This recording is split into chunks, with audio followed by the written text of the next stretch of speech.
My name is Brandy. Thank you so much for subscribing to my channel and supporting the journey and the content. So let me get to it. Recently, there's been a lot of body shaming going on, right? Especially targeted at the men. Mm. Now, whether it's men or women, body shaming is wrong on all accounts. Like whether it's from men, women, just generally, it's wrong, wrong, wrong, man. People should be able to celebrate their bodies or exhibit their bodies how they see fit. We were once all naked. I'm a sort of person I don't really like clothes. Like I'll be honest with you, I don't like clothes. If I could be naked all the time, I would be naked, but naked all the time, right? But in this particular instance, there's two particular people that have just been bashed recently, right? None other than R&B singer Usher. Now, if any of you don't know who Usher is, he's basically, if not the king, he's the prince of R&B. He came to prominence in the 90s and he's still going around now. He's just re-emerged again. I think he did a stint in Las Vegas and he's just been freed. So he's really kind of rotating around at the moment. And the other person is Omarion, who's also I wouldn't say a great R&B artist, but he's a good R&B artist. Formerly with R&B group B2K, and he's also been around for some time. So they're both advancing in their ages. They're not old, but they're advancing in their ages. And like I said, body shaming is wrong, wrong, wrong. However, here's my perspective, right?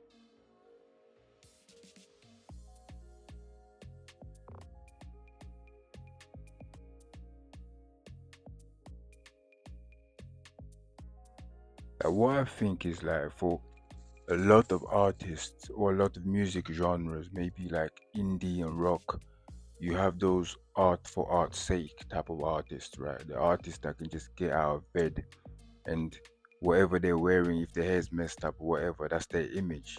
It will sell if you see them like that, you're expecting to see them like that, right?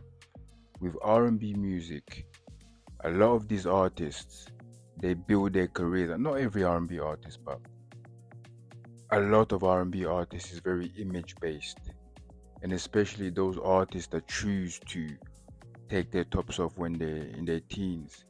Like if you create your brand based on showing your abs and your physique and stuff, then for me, I'm sorry, you have to be prepared to keep that work going to your later years. And to be honest with you, if you get ridiculed, you've only got yourself to blame because that's your brand.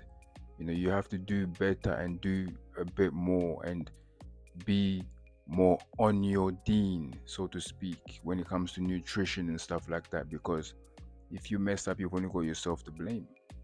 You know, like you're not gonna find athletes looking a certain way. When you see, that's one thing I love about athletes. I love athletes. Although I'm an artist, I look to athletes and sportsmen more than musicians for inspiration. Because especially athletes like track and field athletes, they really put their body through so much. Them and boxers too. And when it comes to game time, they're on peak condition. And I feel like these artists that build their brands based on, image and showing abs and stuff like that, it's on you to keep that going. And if you falter, I mean, look at someone like Lenny Kravitz is like, I think he's in his 60s. He looks amazing. Obviously genetics, your particular genetic makeup makes a big difference, but I think it's on you to make the effort as well. Although I think it's cruel sometimes. I look at sometimes some of these pictures. I don't want to join in the commentary and bashing them and stuff, but I see a lot of excess breast on the man. That's just weird, and I think it's not fair. It's definitely not fair. But I think if you created your brand based on your image, then it's on you to put in that extra effort, man.